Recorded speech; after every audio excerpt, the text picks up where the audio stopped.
Hi everyone, good morning to all. Welcome to Sociology online class. Myself Sri G.D. Kadalaki, lecturer in Sociology, CS Tubji Education Societies, SSN Arts and Commerce College, Hukkeri. Today I will talk on the forms of dharma. In last class we already discussed the meaning of dharma according to Manu. ವಿದ್ಯಾರ್ಥಿಗಳೇ, ತಮಗೆ ಸಮಾಜಶಾಸ್ತ್ರ ತರಗತಿಗೆ ಸ್ವಾಗತ. ನಾನು ಜಿ.ಡಿ. ಕಡಲಗಿ, ಸಮಾಜಶಾಸ್ತ್ರ ಉಪನ್ಯಾಸಕರು, CS ತುಬ್ಜಿ ಶಿಕ್ಷಣ ಸಂಸ್ಥೆಯ SSN ಕಲಾ ಮತ್ತು ವಾಣಿಜ್ಯ ಮಹಾವಿದ್ಯಾಲಯ ಹುಕ್ಕೇರಿ. ಇವತ್ತು ನಾವು ಧರ್ಮದ ಪ್ರಕಾರಗಳ ಕುರಿತು ಮಾತನಾಡೋಣ. ಈಗಾಗಲೇ ಧರ್ಮದ ಅರ್ಥವನ್ನು ಹಿಂದಿನ ಅವಧಿಯಲ್ಲಿ ಚರ್ಚಿಸಿದ್ದೇವೆ. ಮನುವಿನ ವಿಚಾರಗಳು, ಧರ್ಮದ ಕುರಿತು ಮನುವಿನ ವಿಚಾರಗಳನ್ನು ಪ್ರಸ್ತಾಪಿಸಿದ್ದೇನೆ. ಇವತ್ತು ಮನುವಿನ ಪ್ರಕಾರ ಧರ್ಮದ ಪ್ರಕಾರಗಳು ಯಾವುವು ಅಂತ.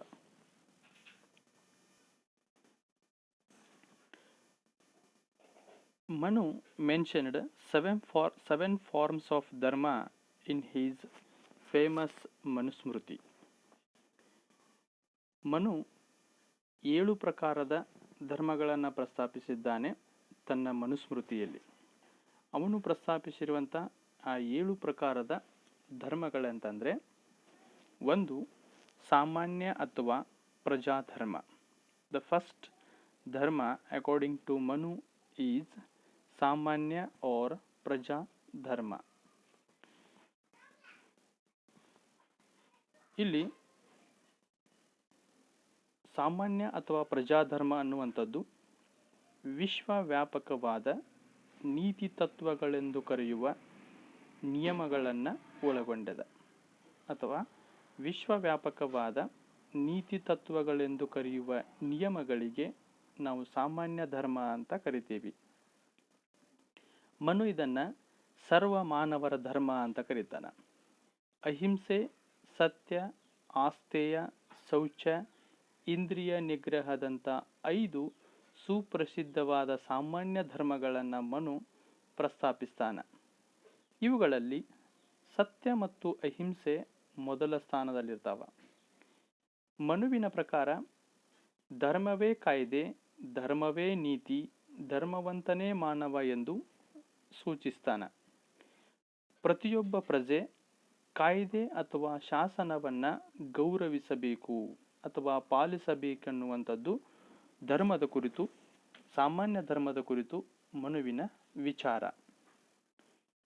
ಅಕಾರ್ಡಿಂಗ್ ಟು ಮನು, ಸಾಮಾನ್ಯ or ಪ್ರಜಾಧರ್ಮ means which norms are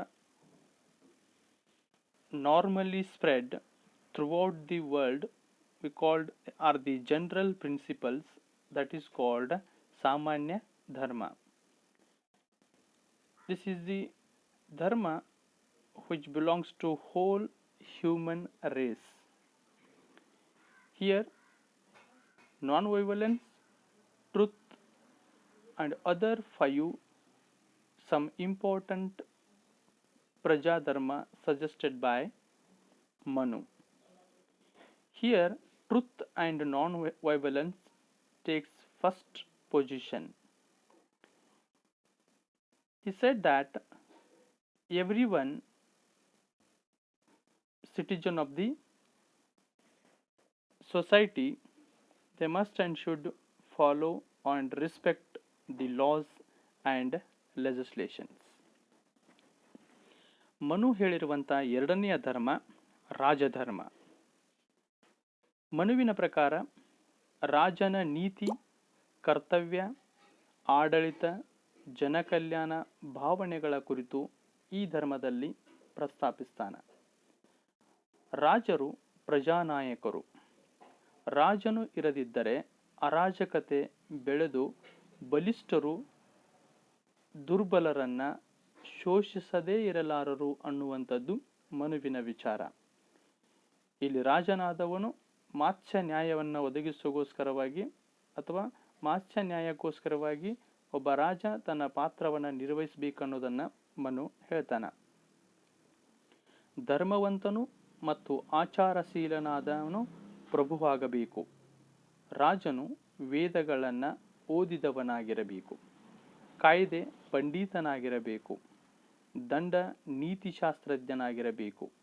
ಇಷ್ಟೆಲ್ಲ ಗುಣಗಳು ಒಬ್ಬ ರಾಜನಲ್ಲಿರಬೇಕನ್ನುವಂಥದ್ದು ಮನುವಿನ ವಿಚಾರ. ಅಷ್ಟೇ ಅಲ್ಲದೆ ಪ್ರಜೆಗಳಿಗೆ ಆರ್ಥಿಕ, ರಾಜಕೀಯ, ಸಾಮಾಜಿಕ, ಧಾರ್ಮಿಕ ಕ್ಷೇತ್ರಗಳಲ್ಲಿ ನ್ಯಾಯ ಒದಗಿಸಿಕೊಡುವಂಥ ತಜ್ಞ ಆಡಳಿತಗಾರನಾಗಿರಬೇಕನ್ನೋದನ್ನು ಹೇಳ್ತಾನೆ. ಉದ್ಯೋಗಗಳ, ರಾಜನ ಗುಣ ಸ್ವಭಾವ ಮತ್ತು ಕರ್ತವ್ಯಗಳ ಬಗ್ಗೆಯೂ ಕೂಡ ಇಲ್ಲಿ ಮನು ಪ್ರಸ್ತಾಪಿಸ್ತಾನ. ಅಂದರೆ ರಾಜಧರ್ಮದ ಬಗ್ಗೆ ಒಂದು ವಿಶಿಷ್ಟ ವಿಚಾರಗಳನ್ನು ಮನು ತನ್ನ ಮನುಸ್ಮೃತಿಯಲ್ಲಿ ಪ್ರಸ್ತಾಪಿಸ್ತಾನ. Here second dharma according to Manu, Rajadharma. So here he explained the feeling of welfare of the people, administration, responsibilities and duties and policies of a king or raja. And he is the leader of people, and they must and should have the knowledge of Veda and must and should have known about the laws, and he always work for people economically, politically, socially and religiously, and provide a justice in all aspects of administration. So this is opinion expressed by Manu. And third one, ಮೂರನೇದು ವರ್ಣಧರ್ಮ ಅಂತ. ಇಲ್ಲಿ ಮನು ಸಾಮಾಜಿಕ ಸ್ತರ ವಿನ್ಯಾಸವನ್ನು ಎತ್ತಿ ಹಿಡಿದಿದ್ದಾನೆ. So ಅವನ ಪ್ರಕಾರ ಸಮಾಜದಲ್ಲಿದ್ದಂತಹ 4 ವರ್ಣಗಳು ಯಾವಂತಂದರೆ ಬ್ರಾಹ್ಮಣ, ಕ್ಷತ್ರಿಯ, ವೈಶ್ಯ ಮತ್ತು ಶೂದ್ರ. ಈ 4 ವರ್ಣಗಳ ಬಗ್ಗೆ ಮನು ಪ್ರಸ್ತಾಪಿಸ್ತಾನ.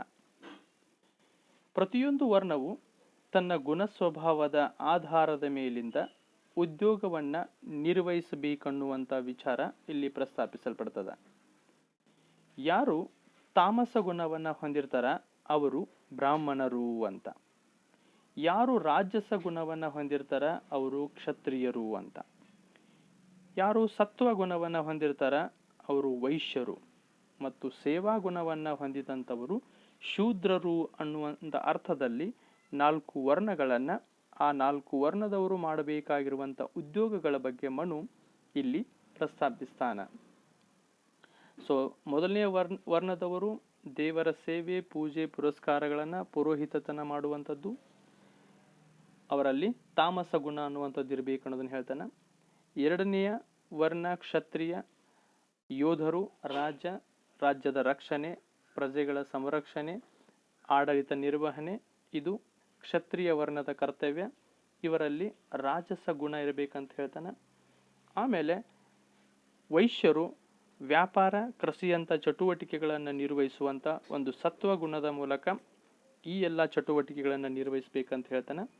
ಆಮೇಲೆ ಈ ಮೇಲಿನ ಎಲ್ಲ ವರ್ಗದವರಿಗೆ ಸಹಾಯಕರಾಗಿ ಒಂದು ಸೇವಾ ಗುಣವನ್ನು ಹೊಂದುವುದರ ಮೂಲಕ ಸಪೋರ್ಟಿಂಗ್ ಆಗಿ, ಪೂರಕವಾಗಿ ಯಾರು ಕೆಲಸ ಮಾಡಬೇಕಂತ ಹೇಳ್ತಾನೆ ಅಂದರೆ ಶೂದ್ರರು. ಸೊ ಇದು ಮನುವಿನ ಸಾಮಾಜಿಕ ಸ್ತರ ವಿನ್ಯಾಸದಲ್ಲಿರುವಂಥ 4 ವರ್ಣಗಳ ಪಾತ್ರ. ಥರ್ಡ್ ಧರ್ಮ, ವರ್ಣಧರ್ಮ.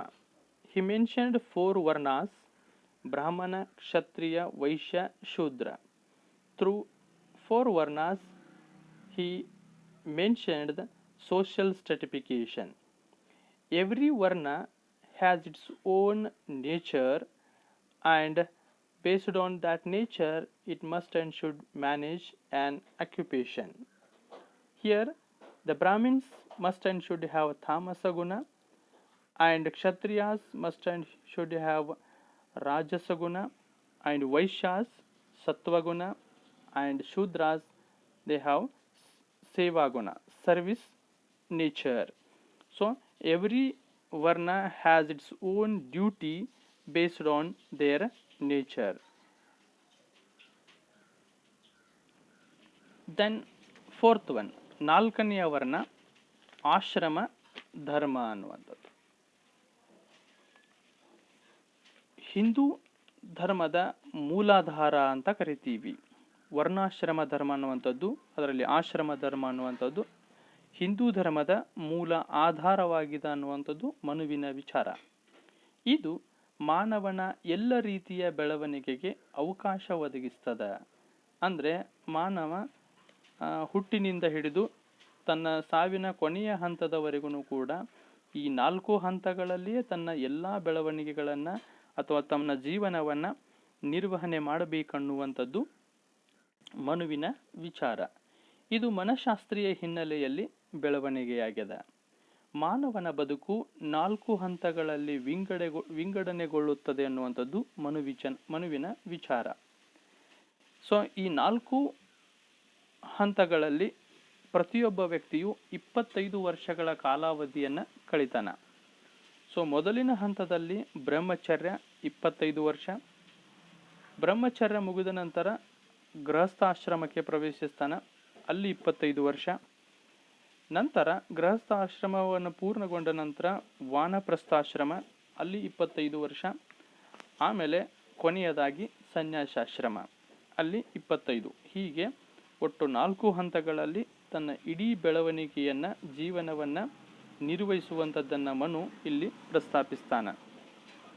ಪ್ರತಿಯೊಂದು ಹಂತವು ತನ್ನದೇ ಆಗಿರುವಂಥ ಕೆಲವೊಂದು ಜವಾಬ್ದಾರಿಯನ್ನು, ಡ್ಯೂಟೀಸನ್ನು ಹೊಂದಿದೆ.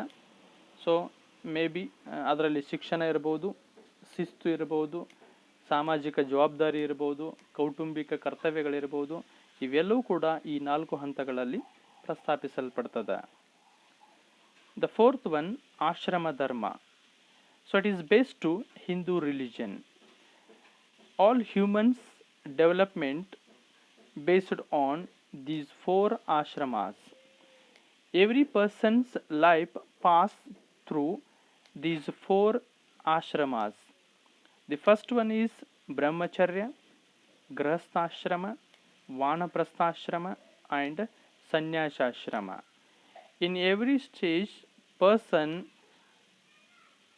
lead 25 years, and in every stage he do some duties, responsibilities and different activities, and sometimes he manage social responsibility, personal and family responsibility throughout his life or in these 4 stages. ಐದನೇದು ಸ್ತ್ರೀ ಧರ್ಮ ಅಂತ. ಮನು ಸ್ತ್ರೀಯನ್ನ ಪರಮಾದರ್ಶ ಅಂತ ಕರೀತಾನ. ಸ್ತ್ರೀಯು ಪರಮಾದರ್ಶ ಅನ್ನುವಂಥದ್ದು ಮನುವಿನ ವಿಚಾರ.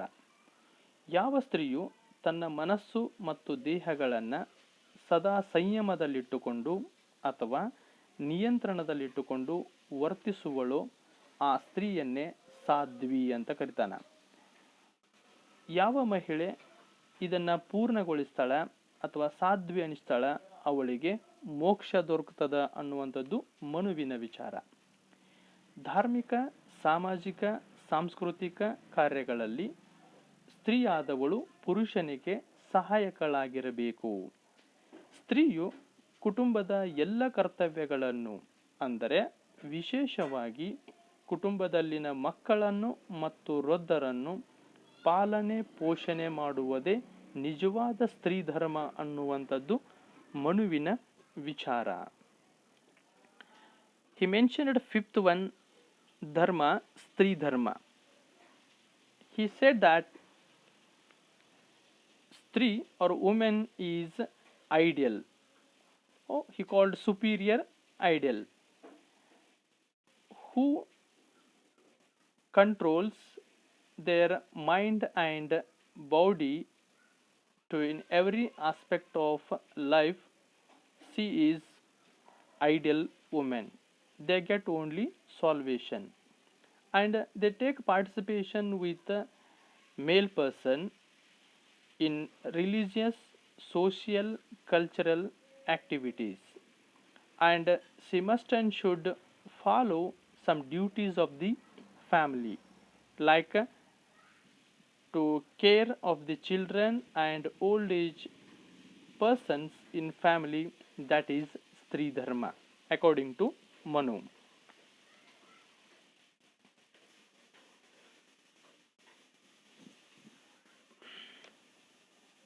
ಮನು ಇನ್ನೊಂದು ಧರ್ಮದ ಬಗ್ಗೆ ಪ್ರಸ್ತಾಪಿಸ್ತಾನ, ದಾಂಪತ್ಯ ಧರ್ಮ ಅನ್ನುವಂಥದ್ದು. ಇಲ್ಲಿ ಪತಿ ಪತ್ನಿಯರು ಅನ್ಯೋನ್ಯತೆಯಿಂದಿರುವುದೇ ದಾಂಪತ್ಯ ಧರ್ಮ ಅಂತ ಮನು ಕರಿತಾನ. ಈ ದಾಂಪತ್ಯ ಧರ್ಮದ ಮೂಲಕ ಪತಿ ಪತ್ನಿಯರು ಧರ್ಮ, ಅರ್ಥ, ಕಾಮ ಅನ್ನುವಂಥ 3 ಪುರುಷಾರ್ಥಗಳನ್ನು ಈಡೇರಿಸಬೇಕಾಗ್ತದ. ಈ 3 ಪುರುಷಾರ್ಥಗಳನ್ನು ಈಡೇರಿಸೋದ್ರಾಗಿ 4ನೇದು ಮೋಕ್ಷ ಅನ್ನುವಂಥದ್ದು ಅದು ತಾನಾಗಿಯೇ ಲಭ್ಯವಾಗ್ತದೆ ಅನ್ನುವಂಥದ್ದು ಮನುವಿನ ವಿಚಾರ. ಆಧ್ಯಾತ್ಮಿಕವಾಗಿ, ಮಾನಸಿಕವಾಗಿ ಇಬ್ಬರು ಒಂದೇ ಆಗಿರಬೇಕು. ಕೀರ್ತಿ ಹೆಚ್ಚಿಸುವಂಥ ನಡತೆ ಪುರುಷನಿಗಿರಬೇಕು. ಪತಿವೃತ್ತೆಯ ಮಹತ್ವಾಕಾಂಕ್ಷೆ ಪತ್ನಿಗಿರಬೇಕು ಅಥವಾ ಸ್ತ್ರೀಗಿರಬೇಕನ್ನುವಂಥದ್ದು ಮನುವಿನ ವಿಚಾರ. ಧರ್ಮ ನಿರ್ದಿಷ್ಟಪಡಿಸಿದ ದೇವ, ಪಿತೃ ಮತ್ತು ಗುರು ಋಣಗಳನ್ನು ಇಬ್ಬರು ಜೊತೆಗೂಡಿಯೇ ತೀರಿಸಬೇಕು. ಆವಾಗ ತಮ್ಮ ದಾಂಪತ್ಯ ಧರ್ಮವನ್ನು ಪರಿಪೂರ್ಣಗೊಳಿಸಿದ ಹಾಗೆ ಅನ್ನುವಂಥದ್ದು ಮನುವಿನ ವಿಚಾರ. Manu suggests another one dharma, Dampatya dharma. So, Dampatya dharma is nothing but when husband and wife are close and they are always harmonious in their life, that is called Dampatya dharma. And the both are fulfill Purusharthas like dharma, artha, kama. When they fulfill these 3, then automatically they can get another one, moksha. It is naturally. And another one, he said that spiritually and mentally the both husband and wife are same or unique. Here husband through his behavior improve the status of women as well as family, and wife also they must and should have purity in their all aspect of behavior, and they also fulfill some runas. They are deva, pitru and guru runa. So this is the ದಾಂಪತ್ಯ ಧರ್ಮ. ಕೊನೆಯದಾಗಿ ಆಪದ್ಧರ್ಮ ಅನ್ನುವಂಥದ್ದು. ಮನುವಿನ ಪ್ರಕಾರ ಆಪತ್ಕಾಲದಲ್ಲಿ ಆದವನೇ ನಿಜವಾದ ಬಂಧು ಅಂತ. ವ್ಯಕ್ತಿ ಅಥವಾ ವ್ಯಕ್ತಿಗಳು ಕಷ್ಟದಲ್ಲಿದ್ದವರಿಗೆ ಸಹಾಯ ಸಲ್ಲಿಸಿ ಅವರನ್ನು ಕಷ್ಟದಿಂದ ಪಾರು ಮಾಡಿ ಅಂಥವರಿಗೆ ನೆಮ್ಮದಿಯ ಬದುಕನ್ನು ಒದಗಿಸುವುದೇ ಆಪತ್ ಧರ್ಮ ಅನ್ನುವಂಥದ್ದು ಮನುವಿನ ವಿಚಾರ. ಅಂದರೆ ನಾವು ನಮ್ಮ ಕೆಲವೊಂದು ವೈಯಕ್ತಿಕ ಕೌಟುಂಬಿಕ ಧರ್ಮಗಳ ಜೊತೆಗೆ ಸಾಮಾಜಿಕವಾಗಿರುವಂಥ ಒಂದು ಆಪತ್ ಧರ್ಮವನ್ನು ಕೂಡ ನಿರ್ವಹಿಸಬೇಕನ್ನುವಂಥದ್ದು ಮನುವಿನ ವಿಚಾರ. ದ ಲಾಸ್ಟ್ ಒನ್, ಆಪತ್ ಧರ್ಮ.